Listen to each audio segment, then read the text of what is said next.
Bonjour à tous et bienvenue sur cette première vidéo qui va inaugurer ma première chaîne YouTube. Je vous demande donc d'être indulgents, ce sont mes premiers pas sur YouTube, mais je vais bien entendu faire de mon mieux pour vous satisfaire. Donc je souhaite tout d'abord vous remercier d'avoir choisi mon tutoriel qui va concerner l'utilisation et la compréhension d'une VirtualBox. Donc cette vidéo-là sera la première d'une série de vidéos que je ferai sur les VirtualBox. Je souhaite fractionner mes différents tutoriels pour éviter d'avoir des vidéos trop longues et surtout d'avoir à chercher dans 1 heure de vidéo une petite explication que certaines personnes auraient besoin.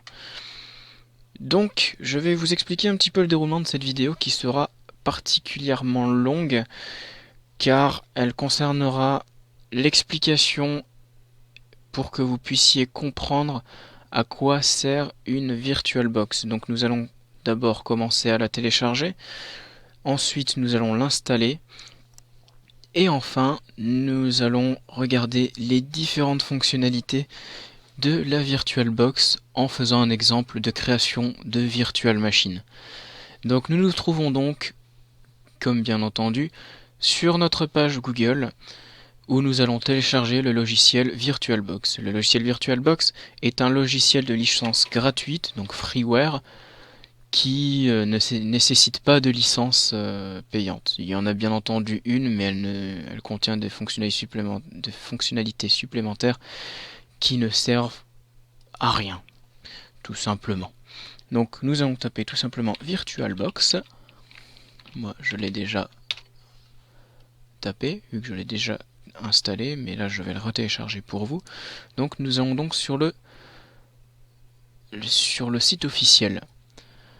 Donc voilà, nous sommes sur le site officiel, nous cliquons sur Download et enfin nous choisissons pour moi Windows, étant donné que j'ai un Windows, mais vous avez différentes versions possibles pour Mac, Linux et Solaris. Et donc voilà, le logiciel se télécharge. Je vous conseille de le télécharger sur le site officiel pour éviter d'avoir des téléchargeurs qui vous téléchargeront des petits logiciels qui ralentiront votre ordinateur et surtout pour avoir à éviter les virus qui seraient dissimulés dedans. Donc ma VirtualBox est téléchargée, j'ai plus qu'à exécuter l'installation. Donc là pour l'instant rien de compliqué, hein. Une installation basique. Surtout que nous tombons sur un installeur officiel. Donc nous pouvons cliquer sur suivant, suivant, suivant et installer sans souci d'avoir un petit logiciel à décocher pour éviter qu'il s'installe. Donc moi je télécharge sur un autre disque dur étant donné que mon disque dur C est plein. Donc hop, c'est dans Programme et donc voilà. Donc je clique sur Next, Next, Yes, Install. Donc le logiciel s'installe, ça prend environ 2 minutes, pas plus, hein. Donc voilà, on exécute.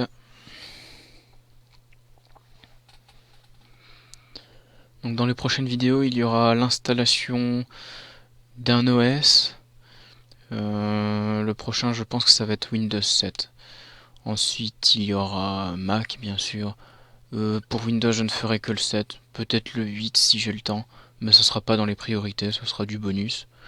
Donc il y aura Windows 7, le macOS, Linux, Windows Server, pardon, j'aurai Windows Server. J'aurai aussi Backtrack pour certaines utilisations. Et puis je pense que c'est tout. Je n'utiliserai pas de Solaris. Non, je vais pas utiliser Solaris, ça ne sert à rien. Enfin, très peu de gens utilisent Solaris. Et j'en ai pas une connaissance exceptionnelle. Donc je ne préfère pas faire de vidéo dessus. Donc voilà, l'installation est terminée. Nous cliquons sur Finish en laissant cocher Start. Nous sommes donc sur cette page VirtualBox. Bon, moi j'ai déjà installé une VirtualBox. Je vais la supprimer pour que nous ayons la même page. Donc nous avons donc cette page-là qui ne contient aucune machine. Donc pour l'instant, il n'y a rien à faire dessus tant qu'on n'a pas fait une nouvelle machine. Donc nous cliquons sur Nouvelle pour commencer la création d'une nouvelle VirtualBox. Virtual Machine, pardon. Donc nous arrivons sur cette première page qui nous demande de nommer notre machine. Donc moi, si j'utilise, ma prochaine vidéo concernera Windows 7, donc je vais tout simplement appeler ma machine Windows 7. Donc voilà. Ensuite, en deuxième ligne, nous avons le type d'OS de votre Virtual Machine que vous avez installé sur votre Virtual Machine. Donc vous avez Windows, Linux, Solaris, BSD, IBM, Mac et d'autres. Il prend environ 99% des OS qui existent sur le marché. Et enfin, en ligne numéro 3, le modèle de votre système d'exploitation. Donc, pour Windows, ça va du Windows 3.1 jusqu'à Windows 8.1. Il prend aussi en compte Windows 2012, qui est un Windows Server, pareil pour 2008. Il prend en charge en fait toutes les versions de Windows. Donc moi j'ai un processeur 64 bits, donc je vais utiliser le Windows 7 64 bits. Et en fonction de ce que vous avez choisi, il va configurer automatiquement toutes les fonctionnalités que nous pourrons bien entendu modifier. Donc je clique sur Suivant. Et donc là nous arrivons sur la page d'attribution de la mémoire vive. La mémoire par défaut pour un Windows 7 est de 512 mégaoctets de mémoire vive. Si on va en dessous, l'ordinateur aura énormément de mal à se lancer. Si on va trop au-dessus, c'est l'ordinateur physique qui trinque. Donc vous avez un système de couleurs qui va par 3. Donc vous avez le vert. Donc tant que vous êtes dans le vert, si votre machine tourne à 100%, votre ordinateur physique ne subira rien, il ne buggera pas, il n'y aura pas de souci. Si vous êtes dans le orange, si votre virtual machine tourne à 100%, vous pourrez rencontrer des bugs plus ou moins importants selon l'endroit où vous êtes dans le orange. Et enfin, vous avez le rouge qui est assez dangereux, qui veut dire que si votre virtual machine tourne à 100%, il se peut que votre ordinateur plante, voire même crache carrément, et que vos disques durs physiques s'effacent, et que Windows se réinstalle, se remette à zéro, quoi. Donc moi, comme j'ai 8 Go, je mets toujours sur mes virtual machines 5000 mégas de mémoire vive pour éviter pour éviter d'avoir des bugs, mais pour ne pas non plus être trop en bas, pour éviter que ma virtual machine soit beaucoup trop lente. Donc nous arrivons enfin à la page du disque dur. Donc vous avez trois choix. Vous pouvez soit ne pas ajouter de disque dur virtuel pour pouvoir utiliser un disque dur, non pas un disque dur, une clé USB ou une carte mémoire. Les disques durs physiques ne peuvent pas être utilisés pour installer un OS virtuel. Donc vous avez en deuxième choix, créer un disque dur virtuel maintenant, c'est ce que je vais faire. Ou alors, si vous en avez déjà un qui est existant, vous pouvez le sélectionner dans vos disques durs. Donc moi, je n'ai ni disque dur virtuel, ni périphérique externe pour installer un OS. Donc je crée un disque dur virtuel maintenant. À partir de là, vous avez plusieurs choix. Ce sont les formats de disque dur virtuel. Donc là, vous avez le choix entre VDI, VMDK et ainsi de suite. Moi, je choisis VDI, c'est ce que je vous conseille si vous n'utilisez que VirtualBox. Pour d'autres personnes qui utilisent d'autres logiciels, qui vont utiliser le disque dur virtuel pour d'autres logiciels de virtualisation, Vous avez le choix entre ces différents formats-là. Dans ce cas-là, il faut que vous consultiez votre autre logiciel de virtualisation pour voir la compatibilité des formats de disque dur. Donc moi, je n'utilise que VirtualBox, donc je crée un disque dur VDI. Donc je clique sur suivant et là nous avons deux choix. Nous avons le choix entre un disque dur dynamiquement alloué ou un disque dur à taille fixe. Je vais prendre un exemple sur l'attribution d'un disque dur à 100 Go. Si vous avez choisi la taille fixe sur vos disques durs physiques, 100 Go seront tout de suite déduits de votre espace libre. Si vous avez choisi un disque dur dynamiquement alloué, il n'y aura que 4 mégas de prix sur vos disques durs physiques. Et enfin, donc précision pour ce dynamiquement alloué, au fur et à mesure des installations, donc là je vais avoir un OS qui va prendre 4,5 Go, je vais avoir plusieurs programmes qui vont s'installer, et bien en fait ces logiciels au fur et à mesure qu'ils vont s'installer vont prendre de la place sur les disques durs physiques. Et les installations peuvent prendre jusqu'à 100 Go si j'ai choisi 100 Go d'attribution. Donc moi je préfère prendre un disque dur dynamiquement alloué pour éviter de me faire perdre directement 100 Go. Donc je choisis dynamiquement alloué et je clique sur suivant. Alors nous arrivons tout de suite à l'emplacement, à l'allocation de l'emplacement de disque dur. Donc nous pouvons modifier le nom du disque dur. Moi je ne vois pas, je vais le laisser en tant que tel. Et l'attribution minimale pour un Windows 7 c'est de 25 Go. C'est inutile de passer en dessous, sinon la création d'une VirtualBox ne servira à rien, en tout cas pour moi, enfin selon moi quoi. Et peut aller jusqu'à 2 Teraoctets par disque dur virtuel. Si vous avez un disque dur de 4 Tera, vous ne pourrez pas aller au-dessus de 2 Teraoctets, sauf si vous créez un deuxième disque dur, ce qui est tout à fait possible. Vous pouvez avoir 4 Tera, 6, 8, 10, comme vous voulez, mais il va falloir créer plusieurs disques durs. Donc moi je choisis toujours ma taille par défaut pour n'importe quel OS c'est 100 Go pour avoir quand même assez d'espace pour utiliser des logiciels dessus.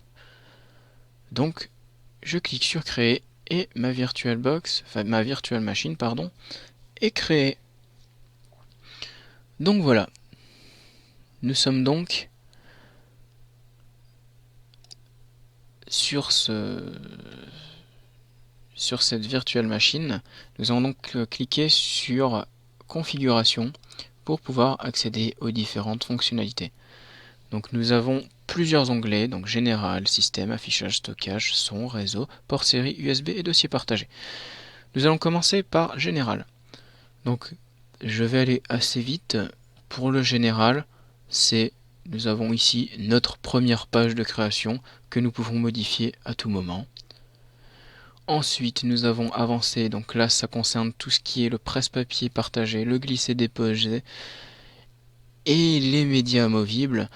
Donc nous avons le presse-papier partagé, donc nous pouvons choisir le copier-coller en hôte vers invité, invité vers hôte et bidirectionnel. Donc hôte vers invité, c'est que si vous voulez par exemple copier du texte ou alors un fichier et que vous voulez le coller sur votre virtual machine, c'est tout à fait possible si vous faites hôte vers invité. Invité vers hôte, c'est le sens contraire, c'est de la virtual machine à votre ordinateur physique. Et le bidirectionnel, ça va dans les deux sens, hôte invité et invité hôte. Le glisser-déposer, c'est le même principe, vous glissez, vous déposez, de hôte vers invité, de invité vers hôte ou en bidirectionnel. Ensuite, les médias amovibles, je vous conseille pour ces trois-là de ne rien changer. Ça se fait automatiquement selon l'OS que vous choisissez. Donc il peut y avoir que ces deux-là, ou alors il peut y avoir les trois, ou alors il peut y avoir le premier et le troisième. Je vous conseille pas d'y toucher. Donc vous avez aussi l'onglet description qui vous permettra de taper une petite note un petit mémo qui expliquera l'utilisation, enfin ce que vous allez faire de cette virtual machine. Enfin, vous écrivez ce que vous voulez dessus en fait, hein. Ce sera une simple description de votre virtual machine. Donc nous allons continuer sur cet onglet système qui vous permet toujours de modifier votre mémoire vive. Ensuite, vous avez juste en dessous l'ordre d'amorçage, c'est comme pour le BIOS. Ça te permet de déterminer dans quel ordre les périphériques vont se lancer. Ensuite, vous avez le chipset, c'est le type de carte mère virtuelle que vous souhaitez utiliser. Laissez la PIX3, c'est la plus recommandée. De toute façon, elle se change automatiquement en fonction des OS que vous choisissez. Tablette USB, pareil, vous laissez, ne touchez pas à ça. Et les EFI se changent aussi automatiquement, sauf pour l'OS Mac. Là, il faudra faire quelques modifications, mais ce sont des EFI. Si vous touchez à ça sans savoir à quoi ça sert, l'ordinateur peut ne pas se lancer ou se mettre en erreur fatale. Enfin, la virtuelle machine, hein, jamais l'ordinateur physique, hein. Je souhaite aussi préciser, parce que c'est un petit détail auquel on ne pense pas et qui est très important au final, sur votre BIOS, si vous voulez que votre virtual machine se lance, vous devez accepter la virtualisation de votre carte mère. Les 3/4 du temps c'est fait, hein, mais pour les grandes cartes mères, genre par exemple moi qui ai une gigabit à Sniper, j'ai dû moi-même activer la virtualisation de ma carte mère parce que par défaut ça ne l'activait pas, donc je n'arrivais pas à lancer ma virtual machine. Donc ça c'est un petit détail à préciser, c'est tout à fait utile à savoir. Donc voilà. Ensuite, nous arrivons à notre processeur. Donc moi j'ai un processeur à 8 cœurs, donc je peux en attribuer jusqu'à 4. Après, au-delà, ça peut provoquer des bugs. Il y en a qui ne peuvent pas modifier, ou alors il y en a qui peuvent mettre plus de cœurs, ça dépend le processeur qu'ils ont. Le mien est d'une qualité moyenne, donc c'est pas le premier prix, mais c'est pas non plus le top. Donc vous pouvez attribuer jusqu'à 4 cœurs. Ensuite, juste en dessous, vous avez la ressource allouée qui est par défaut à 100%. Donc, je vous conseille de le laisser à 100%. Ça sert à rien de le mettre à 50 voire 45%. Ça ne servira à rien. Et nous avons aussi les fonctions avancées, mais les fonctions avancées ne servent pas à grand chose si vous installez simplement un OS. Ensuite, nous avons les accélérations. Pareil, elles s'activent automatiquement en fonction de l'OS que vous utilisez. Vous n'avez pas besoin d'y toucher. Donc voilà, nous arrivons à l'onglet affichage. Donc l'onglet affichage va déterminer la performance graphique que vous voulez attribuer à votre virtual machine. Donc nous avons pour l'instant jusqu'à 128 mégaoctets de mémoire vidéo. Donc généralement je conseille à tout le monde de mettre au maximum. Ça c'est la mémoire vidéo du processeur en fait. Donc pour ceux qui ont un Intel, c'est Intel HD. Et donc nous avons juste en dessous le nombre d'écrans. Moi j'ai 2 écrans, je peux mettre jusqu'à 2 écrans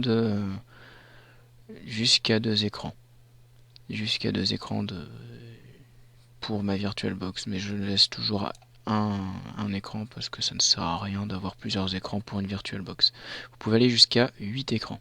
C'est le nombre maximum. Ensuite, nous avons l'accélération 3D et l'accélération 2D. Si vous avez des cartes graphiques, si vous cliquez sur l'accélération 3D, vous pouvez aller jusqu'à 256 mégas de mémoire vidéo. Étant donné que les virtual machines ne sont pas du tout conseillées pour jouer à des jeux, je vous conseille pas d'attribuer de la mémoire vidéo de votre carte graphique sur une virtual machine. La mémoire vidéo de votre processeur suffit largement. Ensuite, nous avons l'onglet Bureau à distance qui permet, si vous êtes en réseau résidentiel, si vous le mettez en réseau résidentiel, de pouvoir contrôler votre ordinateur, votre virtual machine, depuis un autre ordinateur relié au même réseau. Moi, je ne l'utilise pas, je vous conseille pas de l'utiliser, ça sert à rien. Si vous mettez en route la virtual machine, utilisez l'ordinateur dans lequel elle est installée, c'est beaucoup plus pratique. Et attention, vous avez aussi un logiciel de capture vidéo. Ça, c'est pas mal, je trouve ça pas mal si jamais vous voulez faire comme moi des tutoriels.